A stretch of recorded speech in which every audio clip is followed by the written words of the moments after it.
¿Cómo le va? Esto es el análisis por aquí por DTV, el análisis por Diputados Televisión, en una semana en la cual se está cerrando el periodo de sesiones extraordinarias que habilitó el presidente Javier Milei. Se aguarda, sí, ya el periodo de sesiones ordinarias a partir del próximo 1 de marzo y empieza a haber cierto clima de sesiones ordinarias por diferentes proyectos que a lo largo del análisis vamos a estar hablando, presentado por diferentes bloques, diferentes diputados nacionales, temas que tienen que ver con interrupción voluntaria del embarazo, temas que tienen que ver con movilidad jubilatoria, temas que tienen que ver con consulta popular y otros proyectos que van sumándose a la agenda que uno ya va presuponiendo que va a tener esta Cámara de Diputados, que va a tener el Congreso en general, a partir del 1 de marzo, cuando se inaugure, cuando se habilite el periodo de sesiones ordinarias del Congreso de la República Argentina. Señora Gabriela Vulcano, ¿cómo le va? Buenas tardes. ¿Qué tal? ¿Cómo está? Muy bien, muy bien. Bueno, expectativas también hay para este periodo extraordinario que se cierra y el que se va a abrir a partir del 1 de marzo. Sí, me parece que la principal expectativa está puesta en el discurso del presidente de la Nación, Javier Milei, en lo que va a ser la inauguración de el periodo de sesiones ordinarias, donde ahí se espera que, pronuncie cuáles van a ser los lineamientos en términos de lo referido a lo parlamentario, sobre todo, me parece que aquí el interés tiene que ver con eso, a lo largo de este año, en lo que va a ser el primer año de su mandato, y también si va a haber algunos proyectos de ley en relación con algunos de los temas que se abordaron en la ley, el proyecto de la ley de bases, a ver si se va a insistir con una iniciativa de esas características con la vuelta a comisión, o se van a enviar distintos proyectos de ley y sobre todo me parece que hay interés en lo que pueda tener que ver con lo económico, que hoy es lo que manda en la agenda, ¿no? Exactamente. Bueno, nuevamente, señora Daniela Mosetti, ¿cómo le va? Buenas tardes para el público del análisis. Así Exactamente. Bueno, lo que estábamos hablando hace un ratito con respecto a la posibilidad de que haya o no decreto presidencial para extender las extraordinarias. No estaría siendo el momento del Congreso ahora, ¿no? Claro. Ahora como que quedó todo un poco en stand-by. Después del tema del fracaso del tratamiento de la ley de bases, y me parece que hay como un barajar y dar de vuelta. Claro. Bueno, que se está discutiendo cómo lo particular es que los bloques quedaron todos muy movilizados, pero no salió ninguna ley todavía, ni ninguna media sanción. Entonces es un barajar y dar de vuelta sin ninguna aprobación todavía. Ya están un poco algunos peleados, ¿no? Pero bueno, ver cómo se encara ahora sí a partir del 1 de marzo, con la idea también de muchos de los bloques de presentar, bueno, algunas de las cosas que estaban dentro de la ley de bases, que se lo habían pedido al propio Poder Ejecutivo, bueno, mandémoslos en leyes separadas, hagamos iniciativas que sean prioridad ahora y a otras mandarlas más tarde, bueno, sacarlo de los distintos bloques, ir sacando iniciativas por temas. Exactamente, y facilitar de esa manera la posibilidad de ir logrando consensos y acuerdos políticos, ¿no? Estrategias políticas que por estas horas también el oficialismo empieza a rediscutir, porque cuando se habla de la posibilidad de un acuerdo político entre Javier Milei y Mauricio Macri, esto quiere decir que las estrategias desde el punto de vista político y también, por ende, las estrategias en el Congreso Nacional cambian, ¿no? Se modifican. La posibilidad de generar un propio interbloque entre ambas fuerzas, eso también es una nueva estrategia que Javier Milei puede plantearle a este Congreso de la Nación. Sí, aquí en el Congreso y puntualmente en la Cámara de Diputados, en los hechos ya había un funcionamiento conjunto entre el bloque de La Libertad Avanza y el bloque del PRO. Lo hemos visto con lo que fue el debate de la ley de bases, donde acompañó el PRO en su totalidad en lo que fue la votación en general, también en el comienzo de la votación en particular, después eso quedó trunco. Pero el tema es si se va a oficializar este trabajo que vienen haciendo desde el comienzo del gobierno de Javier Milei, si se va a oficializar a través de un interbloque, quién va a conducir ese interbloque y también respecto a algunas versiones donde se planteaba qué iba a pasar con la presidencia de la Cámara de Diputados. El presidente de la Cámara de Diputados, valga la redundancia, Martín Menem, ya dejó en claro que no solamente él hoy ocupa ese lugar, sino que en los próximos 4 años, en los 4 años de gobierno de Javier Milei, quien va a presidir la Cámara va a ser alguien de La Libertad Avanza, despejando las versiones que planteaban que podría llegar a ir alguien del PRO en el marco de estas negociaciones que se pueden llegar a hacer entre el oficialismo y el PRO. La verdad es que sí hay cierta expectativa respecto a ver si antes de la apertura de sesiones ordinarias ya puede quedar conformado un interbloque donde el funcionamiento sea mucho más aceitado. Claro. Y después también qué políticas se darían desde ese interbloque con el resto de las fuerzas que hoy integran el Congreso. Claro. Bueno, ahí está qué va a pasar con la Unión Cívica Radical, qué va a pasar con Hacemos Coalición Federal, que fueron señalados como 2 espacios políticos por parte de La Libertad Avanza que no acompañaron y que están más cercanos al kirchnerismo que a La Libertad Avanza, según los planteos que hacen desde el oficialismo. Claro, ahí el PRO ya dejaría de ser uno de los bloques de oposición dialoguista para pasar a ser, bueno, parte del oficialismo en la Cámara de Diputados. Proto-oficialismo, claro. ¿No? Bueno, sí, es un esquema que cuesta hacerse la idea porque cuando hemos tenido, por ejemplo, Mauricio Macri presidente perteneciente al PRO, Juntos por el Cambio ya era una alianza sólida. Claro. Entonces ahí, si bien había otros partidos y bueno, después había algunos reclamos por los lugares que tenían, cuál era el protagonismo que se le daba al radicalismo o a la coalición cívica, en este caso, la idea no sería esto seríamos socios en las ganancias, en las pérdidas sería solo, ¿no? La Libertad Avanza, es lo que quiere. Pero bueno, también La Libertad Avanza necesita crecer en volumen, necesita cubrir algunos lugares que están vacantes todavía. Entonces, bueno, ahí están esas negociaciones con un PRO que el mes que viene elige autoridades. Por lo tanto, también los distintos espacios están bastante convulsionados. Claro, exactamente. Bueno, parte de las diferentes estrategias que van teniendo el oficialismo, que van teniendo diferentes bloques en esta Cámara de Diputados de la Nación, todos pensando también en el año que se va a abrir a partir del 1 de marzo, los temas que se van a discutir, que son muy amplios y que sin dudas todos, de un lado o del otro, necesitan construir mayorías. Desde el oficialismo para poder lograr la aprobación de leyes, desde los diferentes sectores de la oposición. Si uno toma la oposición más dura que hoy puede tener el oficialismo, como es Unión por la Patria o como es el Frente de Izquierda, también necesitan construir mayorías para, bueno, impulsar sus propias iniciativas o frenar iniciativas del gobierno nacional. Cuando hablamos de proyectos, hablamos de los proyectos que ya van a presentar y ya están presentando los diferentes diputados nacionales. Uno de esos, lo mencionábamos, es la convocatoria a una consulta popular. Considerar no solo en una consulta que se pueden discutir cualquier tema, sino también, en este caso, poner a consideración como consulta popular lo que fue la ley de bases, la ley que envió el proyecto o que envió el propio Poder Ejecutivo a este Congreso de la Nación. Proyecto de consulta popular que lo presenta el diputado del PRO, Gerardo Milman. Gaby, ¿qué podemos decir al respecto? Desde el Ejecutivo Nacional habían planteado la posibilidad de que se hiciera una consulta popular después de que no se pudo avanzar con el debate de la ley de bases en la discusión en particular. Y eso quedó ahí en su lugar. Sin embargo, desde aquí, desde el Congreso, uno de los diputados del PRO, como decías vos recién, estamos hablando de Gerardo Milman, decidió presentar un proyecto de ley para hacer una consulta popular vinculante. Es importante aclarar esto porque la consulta popular es vinculante cuando se hace desde el Congreso, cuando se hace desde el Ejecutivo no.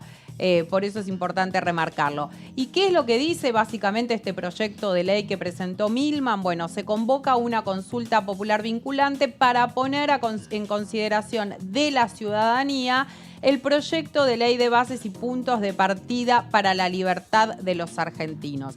Esto hay que tener en cuenta que lo que se había decidido en la última sesión es que este proyecto de ley vuelva a comisión. Esto quiere decir que se discuta de cero, que se vuelva a tratar en un plenario de comisiones, que se dictamine, que se vote en general y después que se vote en particular. Bueno, lo que está proponiendo Milman es directamente convocar a una consulta popular para que sean la ciudadanía la que decida si está de acuerdo o no con el texto de este proyecto de ley que envió el Ejecutivo Nacional. Vamos a ver algunos de los puntos que destaca Milman en su texto. Bueno, algo que plantea en sus fundamentos, dice: confiemos y permitamos que la ciudadanía se exprese, así tomaremos el pulso de la voluntad ciudadana y veremos si los legisladores estamos o no a la altura de las circunstancias que la emergencia exige. Esto es uno de los planteos que se hace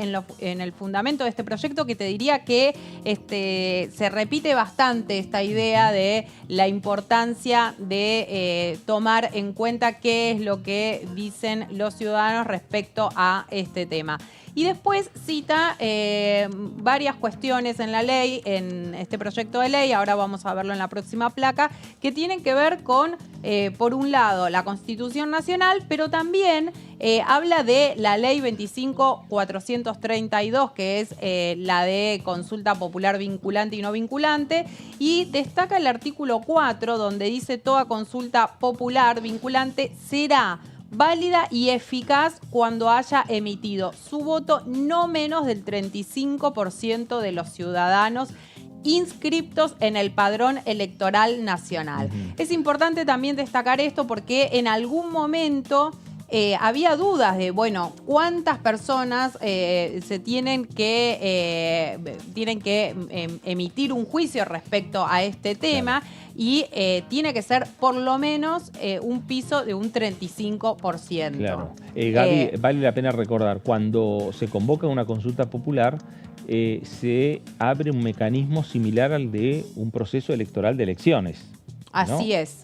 Así es, y de ahí que se tome también lo que tiene que ver con las personas que están inscritas en el Padrón Electoral Nacional, y como decís vos, en el funcionamiento después es similar a lo que sería una votación. Claro. En términos del procedimiento que se lleva adelante.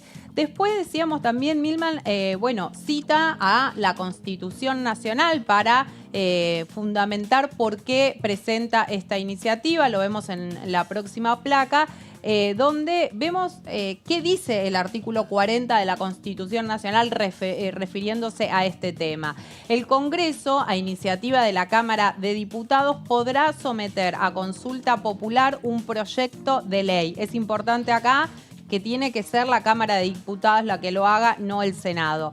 La ley de convocatoria no podrá ser vetada. El voto afirmativo del proyecto por el pueblo de la nación lo convertirá en ley y su promulgación será automática. Esto significa que si el resultado, por ejemplo, es a favor de la ley de bases, hay que respetar ese resultado, y si es en contra, el presidente de la nación no lo puede vetar, no puede decir como no salió como a mí me gustaría, lo veto. No tiene posibilidad de eso si se hace la consulta popular. Distinto es a cuando estamos hablando del caso de una ley, ¿no? Claro. Que esa es otra cosa. Después vemos otro de los puntos que dice el artículo 40 de la Constitución Nacional: el Congreso o el presidente de la Nación, dentro de sus respectivas competencias, podrán convocar a consulta popular no vinculante. En este caso, el voto no será obligatorio. Eso es lo que decíamos antes, que si la consulta popular, el plebiscito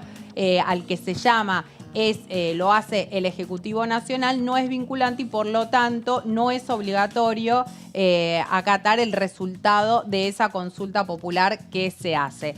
Y en la próxima placa vemos otro de los puntos también que se destacan en la Constitución, que dice: el Congreso, con el voto de la mayoría absoluta de la totalidad de los miembros de cada Cámara, reglamentará las materias, procedimientos y oportunidad de la consulta popular.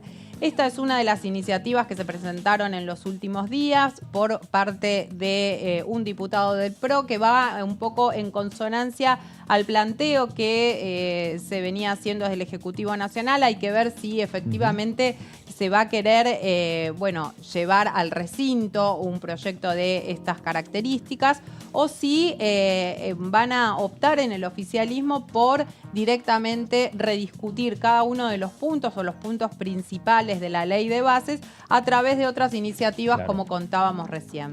Claro, bueno, gracias Gaby, porque esto tiene que ver parte con las estrategias que se van viendo, que se van planteando desde La Libertad Avanza, desde los socios más cercanos a La Libertad Avanza, como es el bloque del PRO, por eso la iniciativa de Gerardo Milman. Un poco el llamado a consulta, por ahora Javier Milei le bajó cualquier tono y todo estaría indicando en conversaciones que uno puede tener con algunos diputados del oficialismo en esta Cámara Baja, que la idea del oficialismo es presentar por parte de los propios legisladores diferentes proyectos. En esos diferentes proyectos estaría prácticamente la totalidad de lo que es hoy lo que se conoce como proyecto de ley de bases, sí, que tiene previo a lo que fueron las modificaciones que le hizo el plenario de comisiones y el propio recinto de la Cámara de Diputados cuando se discutió en general, estamos hablando de un proyecto de más de 600 artículos. Sí, lo que pasa es que seguramente si se mandan por proyectos por separado, abre el juego a más comisiones, ¿no? Porque se puede tratar en simultáneo en distintas comisiones y después, bueno, ver cómo se ordena el recinto otra vez, claro, digamos, porque también, si bien son proyectos por separado, forman un todo y forman una negociación en conjunto, sí, con algunas cosas, bueno, por este lado lo vamos a votar, esto no nos gusta, esto los gobernadores lo piden, esto es algo innegociable por parte del oficialismo. Entonces, si bien son por separado, también sigue siendo un paquete. Es lo que se había hablado desde el comienzo, ¿no? De un paquete por temas. Bueno, eso fue precisamente una de las dificultades de los temas electorales, que tenían unos requerimientos de votación distintos que lo que tenía ahora lo que había quedado de la ley de base. Entonces era incompatible, por ejemplo, en el recinto votar cómo se votaba en general, si había artículos ligados a lo electoral. Bueno, un ordenamiento un poco más claro y ver, bueno, fijar, el oficialismo seguramente no creo que lo pueda, dividir exactamente para que entre todo. Vamos a ver prioridades, me parece. Claro. Por lo menos en este primer semestre, cuáles son las prioridades para cumplir con esta meta del déficit cero. Bueno, temas centrales para La Libertad Avanza, para este periodo de sesiones ordinarias que se inauguran el próximo 1 de marzo. Vamos a escuchar a Carlos D'Alessandro, diputado nacional del oficialismo de esta Cámara Baja, también hablando con Diputados Televisión respecto a qué es lo que puede pasar, respecto a esta situación planteada con la discusión que dio el oficialismo en este periodo de sesiones extraordinarias. Yo creo que parte de lo bueno que tiene esta crisis y dentro de los resultados que obtuvimos es un sinceramiento más profundo de lo que había venido teniendo la política. O sea, hoy tenemos un sinceramiento más profundo porque sabemos quiénes son verdaderamente los que pueden llegar a acompañar las ideas que nosotros proponemos, que son de cambio, o las ideas que se vienen de alguna manera ejecutando y tienen algunas cuestiones que no les interesa cambiar. Nosotros empezamos a tener problemas en esta ley cuando empezamos a tratar, sobre todo, estoy hablando de la sesión ya la última, cuando empezamos a tratar el inciso 8. ¿Qué dice qué? Que es el de los fideicomisos, claro, donde empezamos a tocar muchos negocios que son prebendarios de la política, donde se tocaban muchos curros, porque son muchos miles de millones de pesos. ¿Dijo? Curros, sí, curros. Que son muchos miles de millones de pesos que no sabemos dónde iban o cómo se gestionaban o cómo se manejaban. Entonces, la eliminación de fideicomisos, que es sacarle el pie de la cabeza a los argentinos para darle plata y dinero y presupuesto a gente que no sabemos cómo lo maneja bien y cuáles son los resultados prósperos que le dan a nuestra nación, empezaron los grandes problemas. Pero también tenemos, Randazzo nos votó en contra, ¿no? El candidato del ministro del Interior Guillermo Franco, cuando empezó nuestro gobierno, era Randazzo. Yo me opuse. ¿Usted se opuso? Yo fui el que me opuse. Mira. ¿Qué quiero decir con esto? Tengo excelente relación con Randazzo y sabía que no podía defender las ideas que nosotros teníamos. No podía. No podía porque... No estaba convencido. No estaba No son sus ideales. No son sus ideales, no estaba convencido. Y está bien que no sean sus ideales, que no sean convencidos, porque viene militando otra cosa. Nosotros venimos militando un cambio. Entonces, en este cambio es donde nosotros, responsablemente, como poder legislativo, le tenemos que empezar a decir al Ejecutivo, acá estamos, también podemos aportar. ¿Pero les alcanza esas voluntades o no es una historia de acuerdos y desacuerdos? No, nos alcanza la Digo, el voluntad. Parlamento, digo. A ver, vamos a hablar de cosas que no se hablaron. A nosotros como Poder Legislativo, a los diputados, el gobierno ejecutivo nunca nos llamó y nos preguntó, ¿tienen técnicos para aportar al gobierno ejecutivo? Mira. Eso es interesante decírselo a la gente. Nosotros no hemos aportado nada, solamente estar sentado en la banca e intentar hacer que esta ley salga. Bueno, ahí estaba Carlos D'Alessandro contando desde el bloque de La Libertad Avanza, contando también un poco esa autocrítica del oficialismo a la hora de la discusión que se dio con el Gobierno Nacional en este Congreso respecto al proyecto de ley de bases. ¿Qué es lo que le puede aportar el bloque de diputados al gobierno respecto a esta discusión? Bueno, uno de los aportes que salió también de las diferentes reuniones post fracaso legislativo de la ley de bases y en la segunda o tercera reunión de bloque de La Libertad Avanza, en el Salón Blanco de ahí de esta Cámara de Diputados, salió la posibilidad de dividir en diferentes proyectos la ley de bases. Eso salió como propuesta de los propios legisladores del oficialismo. Sí, lo que pasa que hay que ver también, el día, la semana pasada, parece que fue, ¿no? Claro. Estaba buscando la fecha del martes pasado.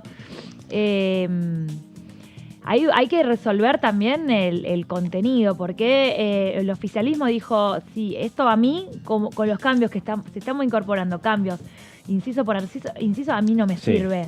Entonces, ¿qué es lo que va a volver a mandar? Por ejemplo, en el artículo del 5, el de la reforma administrativa y todo lo que tiene que ver con el Estado. Bueno, nosotros queremos hacer esto, le aprobaron solo un inciso. ¿Vuelve a mandar el mismo texto? No, ¿Lo vuelve a claro. mandar con qué cambios? Si no se le habían incorporado cambios sustanciales pedidos por la oposición, porque era un artículo que no se había revisado en detalle. ¿Cómo viene eso? El propio oficialismo dice que es un artículo importante porque tiene que ver con las facultades, con la posibilidad de tocar ciertos organismos, de modificar presupuestos, partidas. Entonces, ¿qué significa? ¿Lo volvemos a partir y lo mandamos igual? No, claro, entrará una discusión previa. Una discusión previa. Ya la base tiene que ser no los 600 artículos, sino empezar con la base de lo que fue el consenso logrado en las discusiones ya en general, cuando se discutió en general el proyecto. Sí, pero las privatizaciones, por ejemplo, había un consenso, pero no estaba el número. Entonces, no estaba el número, es verdad. ¿Cómo vuelve? Entiendo que, por ejemplo, uno de los consensos que se había arribado es esto de la división por anexos.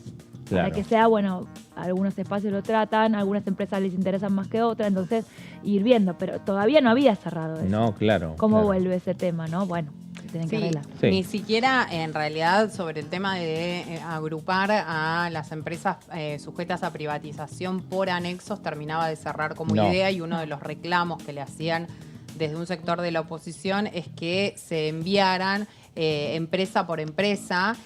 Ahí lo que decían desde el oficialismo es: si hacemos eso no vamos a terminar más. De hecho, desde la propia oposición, y te digo, desde el bloque del PRO, planteaban, lo cierto es que aún si se hubiera aprobado el artículo de privatizaciones tal cual como estaban, iba a llevar por lo menos 2 años conseguir privatizar alguna de esas empresas, sobre todo si la discusión pasaba por acá por el Congreso. Ahora, lo que dicen desde la oposición, desde un sector de la oposición que está de acuerdo con la privatización, porque vos tenés un sector como es Unión por la Patria que no quiere saber nada con las privatizaciones, pero tenés otro sector vinculado no solamente al PRO, sino también a la Unión Cívica Radical y Hacemos Coalición Federal, que sí están de acuerdo con la privatización de muchas de las empresas del Estado. Ahora, Lo que no quieren es quedar pegados a la privatización en términos de manera general. Claro. Y sobre todo, algunos lo cuestionaban, es que no querían que las privatizaciones se hicieran como se hicieron en los años 90. Ahí había una discusión interna respecto a ese tema. Bueno, vamos a irnos a una pausa aquí en el análisis para regresar y seguir hablando de estos temas. Lo que dejó la discusión sobre la ley de bases en este Congreso Nacional y las expectativas porque parte de la discusión va a ingresar nuevamente al Congreso, pero ya como proyectos presentados principalmente por parte de los diputados nacionales. Pausa, esto es el análisis por aquí por DTV y regresamos enseguida.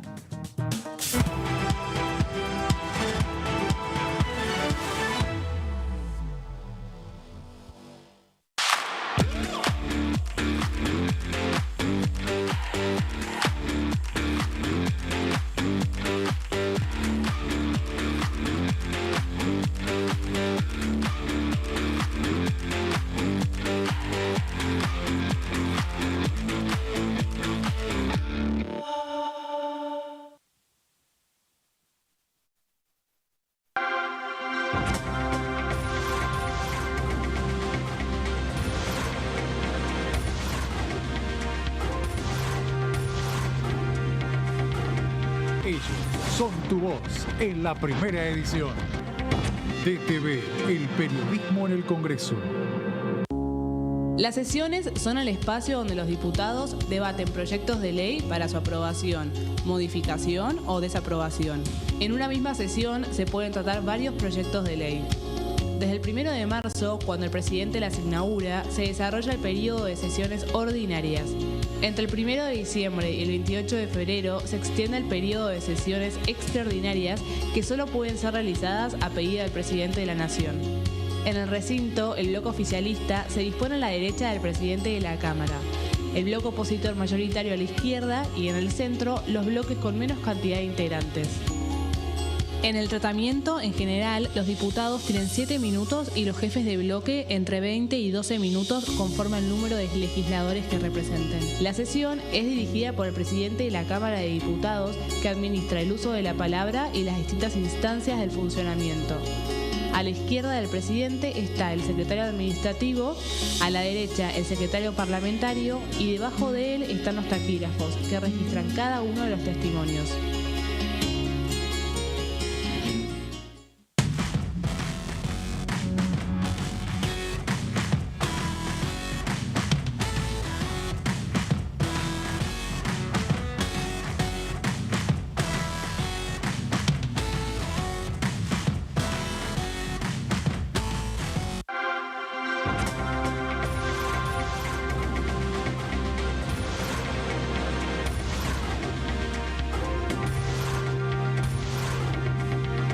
Ellos son tu voz en la tercera edición. DTV, el periodismo en el Congreso.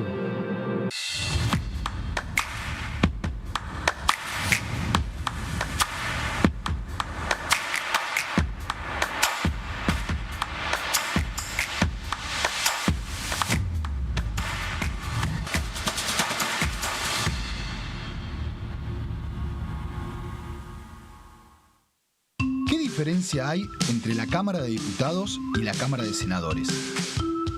La Cámara de Diputados representa al pueblo de la nación argentina. Esto significa que las provincias más grandes y con mayor cantidad de habitantes tienen muchos más diputados que las provincias más pequeñas. La manera de establecer las cantidades es proporcional. La Cámara de Senadores representa a las provincias. Cada provincia envía 3 senadores al Congreso Nacional. El total de senadores es 72, dado que las provincias argentinas son 24. Este es un número fijo. Por ejemplo, la provincia de Buenos Aires cuenta con 70 diputados nacionales y la provincia de Tierra del Fuego con 5. Pero tanto la provincia de Buenos Aires como la de Tierra del Fuego cuentan con 3 representantes cada una en el Senado de la Nación. Cada 2 años, el Congreso Nacional renueva la mitad de sus diputados y 1/3 de sus senadores nacionales. El mandato de los senadores es de 6 años, mientras que el de los diputados es más breve, dura solamente 4 años.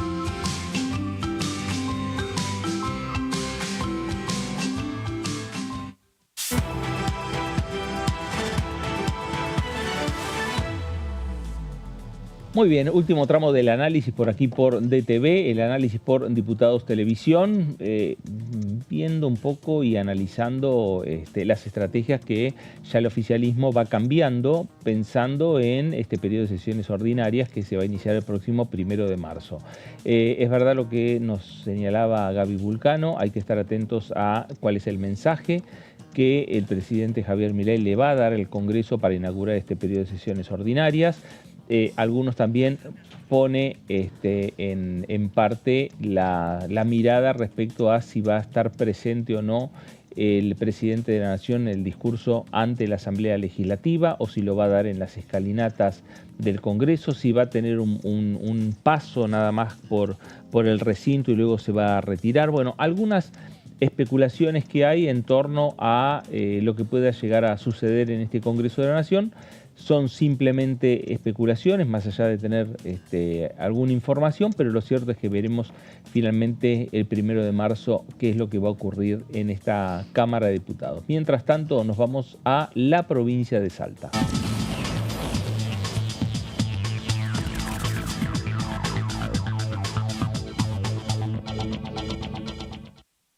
Diputado Carlos Zapata, ¿cómo le va? Buenas tardes. Fernando Fraquelli saluda. Muy buenas tardes, Fernando. Muchas gracias por la invitación a participar en el programa. Es un gusto siempre conversar con usted. Bueno, lo mismo, Carlos, lo mismo, y estar recibiendo también imágenes de la provincia de Salta. Bueno, diputado, ¿con qué expectativas se empieza a pensar ya en el periodo de sesiones ordinarias? Bien, seguramente el primero será presente el presidente, como lo establece el artículo 99, inciso 8 de la Constitución, para cumplir con la ceremonia de declarar abierto el periodo ordinario de sesiones.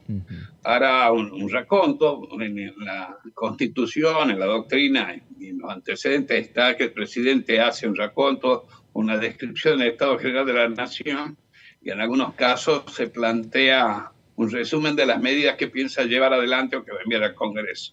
Yo pienso que se va a iniciar bien, va a haber un reacomodamiento en principio entre las distintas fuerzas políticas en materia de agrupamiento, y van a empezar a considerarse temas que son importantes y que vendrán desde la propuesta de los diputados de distintos bloques, como también análisis o tratamientos parciales, si así se decide, sobre lo que quedó de la ley base.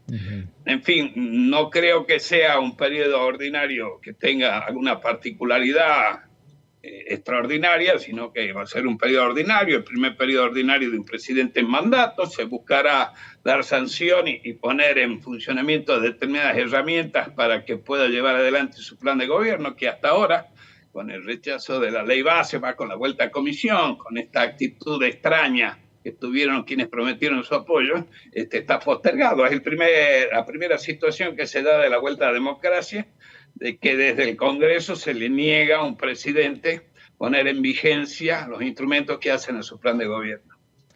Carlos, ¿imagina un interbloque junto a el PRO, la Libertad Avance y el PRO, todos juntos, trabajando codo a codo por los proyectos que envíe el Poder Ejecutivo Nacional? Sí, yo veo que, por supuesto, hay muchos proyectos que se presentaron desde el ex Juntos por el Cambio antes que se disuelva, que muchos de ellos son autores integrantes del bloque del PRO, que se pondrán sobre la mesa para ser considerados.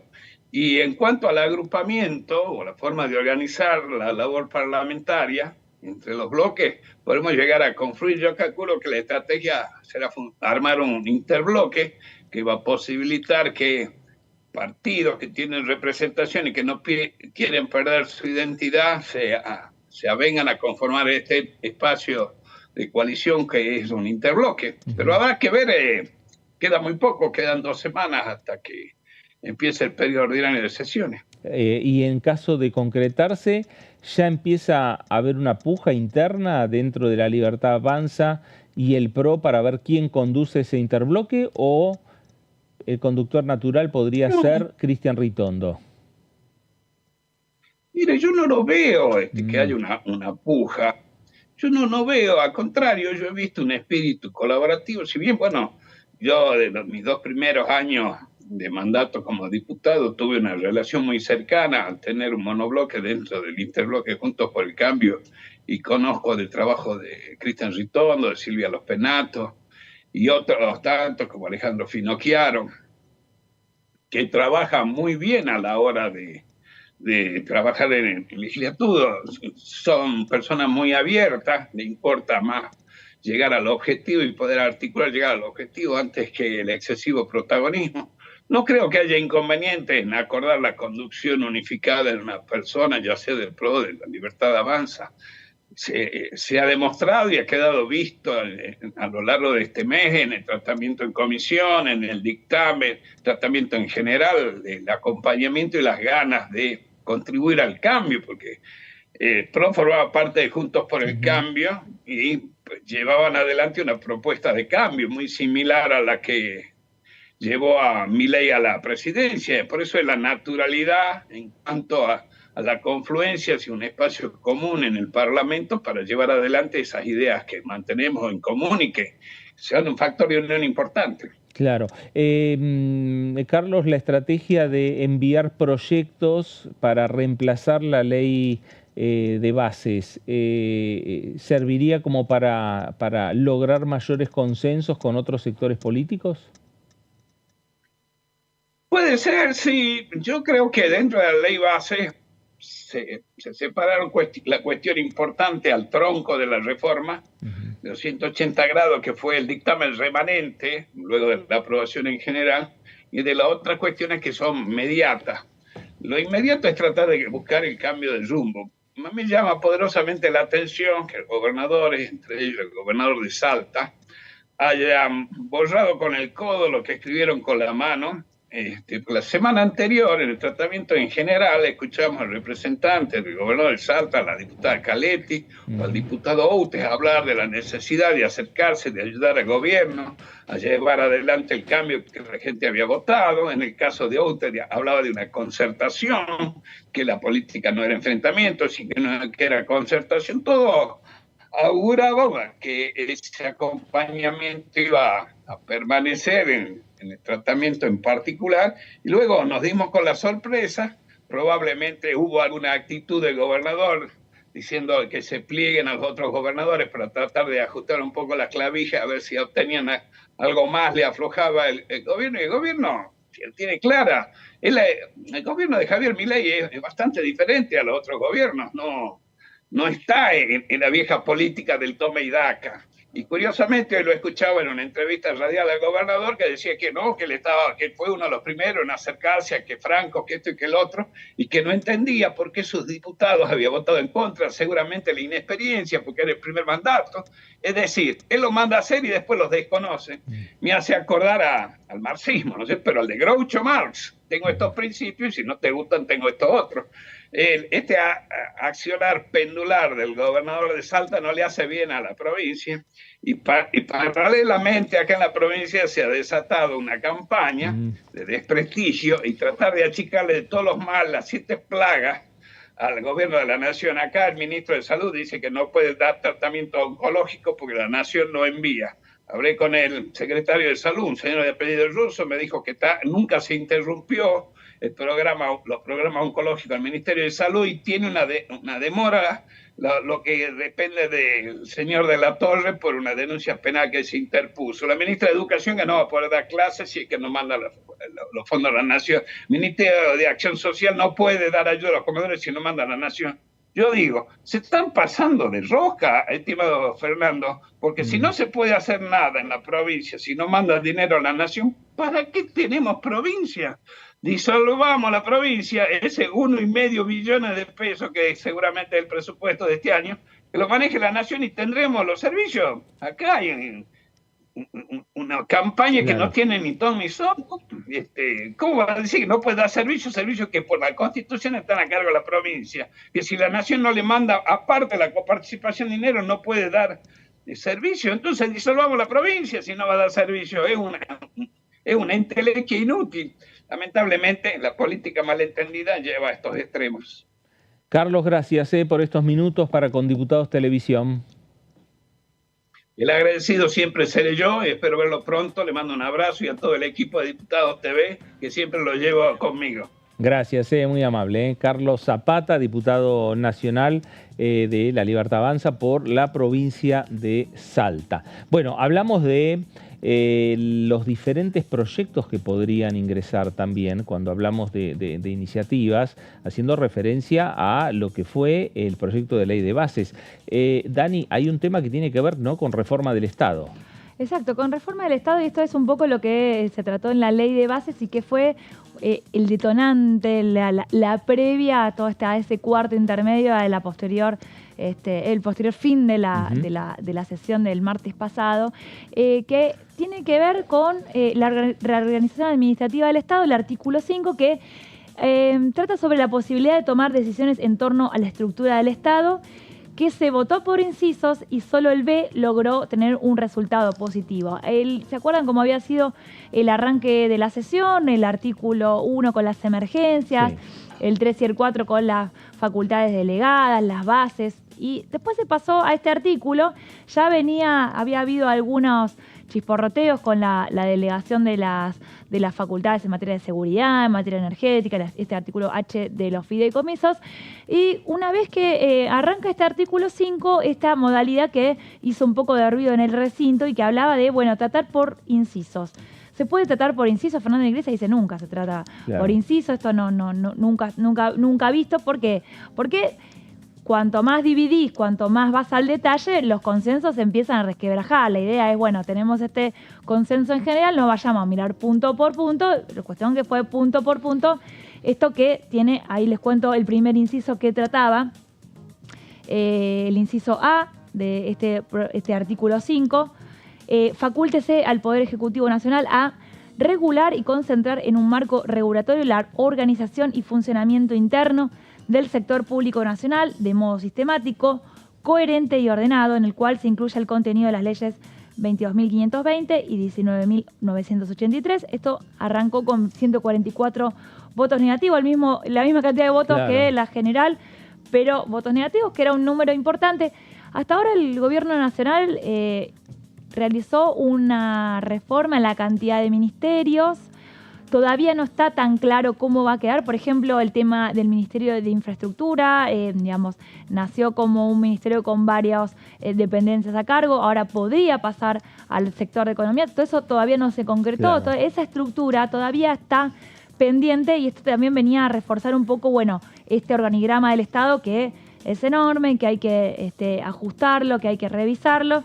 Esto, el inciso A, afuera. El inciso B es el único que sobrevivió de esta normativa, este artículo 5 de la Ley de Bases, que apuntaba a algo más sencillo: regular e implementar la mejora de la profesionalización de la carrera administrativa de los agentes de la Administración Pública Nacional mediante un sistema de acceso y promoción en función del mérito y la obtención de logros y metas objetivas preestablecidas. 134 votos afirmativos. El tema de la carrera en el Estado es un tema que, preocupa, que está dentro de la mayor cantidad de contratos de precarización. Por lo tanto, esto fue visto con buenos ojos, esto de la profesionalización de la carrera administrativa, la posibilidad de sumar concursos, la posibilidad de, darle una trayectoria. Esto fue aprobado. Perfecto. Si vuelve algo sobre el Estado al Congreso, por este lado se podría Arranca con 134 votos 134 votos afirmativos, no es una barbaridad, pero podría ser un costado a explorar. Le damos acá consejos desde acá. Exacto. El C, centralizar, fusionar, transformar la tipicidad jurídica, reorganizar, disolver o suprimir total o parcialmente órganos o entidades que integran el sector público nacional. Este fue el definitivo. 154 votos negativos, muchos votos del radicalismo que no estaban de acuerdo con esto.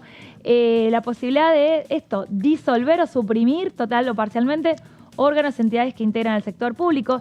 Ya se había estado hablando previamente en la discusión si se puede, qué va a pasar con el CONICET, qué pasa con el INCA. Bueno, quedó, por ejemplo, con todo lo que tiene que ver con la cultura, se había llegado a un acuerdo, se llegó a algo, un punto intermedio de lo que planteaba la Libertad Avanza en la ley de bases original, y con esto, otra vez, era por el otro costado, se podía modificar los órganos y entidades que integran el sector público nacional. Por eso fue un rotundo no. La previa a las privatizaciones también, porque venía la posibilidad de modificar organismos del Estado. En el inciso D, también suprimir total o parcialmente competencias, funciones y responsabilidades superpuestas, duplicadas o cuyo mantenimiento se haya tornado manifiestamente innecesario. 141 votos negativos, tampoco pasó. Es bastante abarcativo. Claro, ¿no? Como no es específico, suprimir competencias por ejemplo, no es claro para los diputados, entonces ante la duda se votó en contra. Funciones o responsabilidades superpuestas, duplicadas. Por ejemplo, esto puede ser un vaciamiento de uno de los organismos sin la necesidad de que deje de existir, o de cargos o de lugares, responsabilidades superpuestas. Bueno, esto es más o menos lo mismo, se va. Daniela, también uno de los puntos que cuestionaban de ese inciso en particular desde la oposición es esta frase que dice manifiestamente innecesario. Ahí decían, bueno, ¿quién define que es necesario o no? Y de qué manera se puede medir eso. Y la verdad es que justamente una de las cosas que planteaban, como recién decía Dani, es que era demasiado general ese inciso, el anterior también, pero en este caso en particular, bueno, dejaba muy abierto a que se pudieran hacer diferentes cosas, que hay que aclarar siempre algo. Todas las leyes que se votan, independientemente del gobierno que las impulsa, son leyes que quedan después para los próximos gobiernos, ¿no? Entonces también un próximo gobierno puede tomar esto, por ejemplo, que algo es manifiestamente innecesario, algo que este gobierno sí considera necesario y otro gobierno puede agarrarse de eso para directamente que no existan más esas funciones o responsabilidades. Claro, bueno, en el medio de esta discusión volvió muchas de las reflexiones de los diputados, volvió a llevarlos hacia el momento de la campaña cuando se hablaba del futuro del CONICET. Claro, bueno, exactamente. Entonces, ya había llevado debate durante el plenario de comisiones, el Fondo Nacional de las Artes, el INCA, el Instituto Nacional del Teatro, el CONICET, que fue, digamos, el emblema de este rechazo al CONICET. Bueno, ¿qué pasa con el CONICET? Es manifiestamente innecesario que haya tanta cantidad de becas porque no se pueden pagar, pero es una carrera que se está realizando. Bueno, entonces ahí 141 votos negativos y creo que queda un inciso más que se lee: privatizar total o parcialmente o liquidar empresas, sociedades, establecimientos o haciendas productivas cuya propiedad pertenezca total o parcialmente al Estado Nacional. 152 votos negativos. Estamos hablando, en el artículo 7 empezaron a hablar de empresas en particular, de empresas, digamos, de las grandes, ¿no?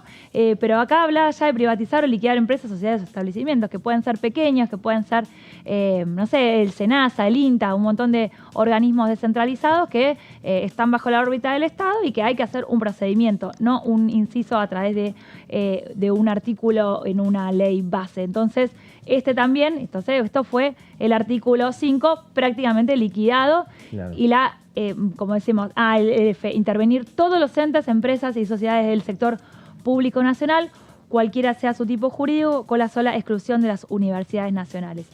150 votos negativos.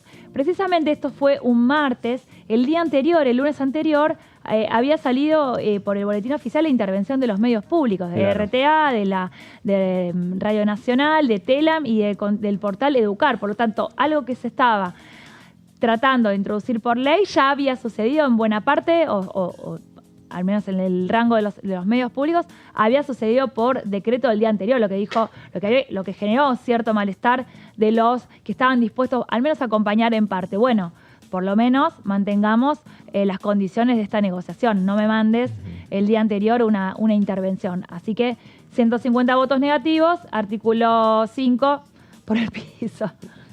Y creo que ya está, me parece. Y ahí ya cambió, ahí empezó a cambiar, ¿no? La historia, porque ahí ya después ya se pasó al artículo 6, con resultados también similares para La Libertad Avanza y el pase a cuarto intermedio. Así se convocó un cuarto intermedio por pedido de Miguel Ángel Pichetto, presidente del bloque de Hacemos Coalición Federal, y durante la reunión que tuvo Martín Menem con los jefes de bloque, se decidió que volviera a comisión este proyecto de ley, teniendo en cuenta que se venía una discusión muy importante como era el artículo de privatizaciones y donde ya anticipaba la negativa que la oposición tuvo frente a algunos de estos incisos que recién Dani contaba y donde directamente se hablaba de la posibilidad de privatizar. Viendo esa situación, ahí el oficialismo decidió que volviera a comisión el proyecto. Y la verdad es que, la duda es qué va a pasar con temas que son muy importantes para el oficialismo, que son herramientas que ellos necesitan para poder gobernar, según subrayan cada vez que dicen, no nos acompañaron en esto que necesitamos. Pero hay un sector importante de la oposición que hay algunos puntos con los que dice, esto no lo vamos a acompañar. Y en el caso de privatizaciones, como decíamos antes, la oposición está dispuesta a que se pueda privatizar o acompañar la privatización de algunas empresas y de otras no. Hay 3 empresas de las que fueron muy duros desde la oposición y que querían que directamente queden afuera del listado, Saco y YPF porque supuestamente ya quedaba fuera, que es el Banco Nación, ARSAT, 2 de las empresas que dijeron de ninguna manera queremos que esté, y después Núcleo Eléctrica Argentina, que era otra de las empresas que querían que quede afuera. Esas 3 empresas te diría que si hoy el gobierno quiere privatizarlas por separado, no tiene los votos, aún queriendo tratarlas por separado. Ahora, ¿qué pasa con el resto de las empresas que figuran o que figuraban en el listado? Tal vez si las manda por separado, en algunos casos pueda conseguir los votos para privatizarlas. Ahí está esta discusión que tiene que resolver La Libertad Avanza, porque cuando se habla de enviar diferentes proyectos en lo que es la división del proyecto de la ley de bases, ahí también uno de los proyectos seguramente tendrá que ser el capítulo fiscal. Y otro proyecto tendrá que ser el capítulo electoral, ¿no? Que también estaba en la ley original, que en la primera reunión de comisión ya fue retirado con la presencia del ministro del Interior.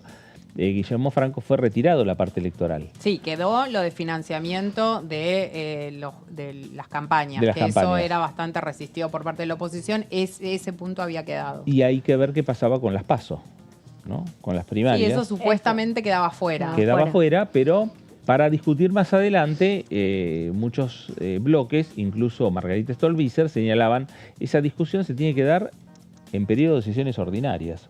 Pero este año. Este año, porque después tenemos el año que viene charlando, se tendrá que. Este año sería el momento, ¿no? El 1 de marzo arrancamos el periodo de sesiones ordinarias. Tenemos del 1 de marzo al 30 de noviembre para hacer cualquier modificación electoral de cara al 2025. Igual ya no quiero estar hablando de campaña, por favor, por un tiempo. Pero hablamos. Por favor, porque fue larguísima la metemos en la campaña. Hablamos de los gastos de la campaña, ¿no? Y de las primarias. Sí, claro. ¿No? Obviamente, que para algunos hay que derogarlos, para otros habrá que modificarlos. Dani dice esto porque cada vez que se quiso discutir eliminar las PASO, se quiso discutir en los años electorales, incluso Seguro. muy cerca de las elecciones, y ahí decían cada una de las fuerzas políticas sí, pero no en un año electoral. Bueno, Entonces, discusiones no van a faltar para este Congreso.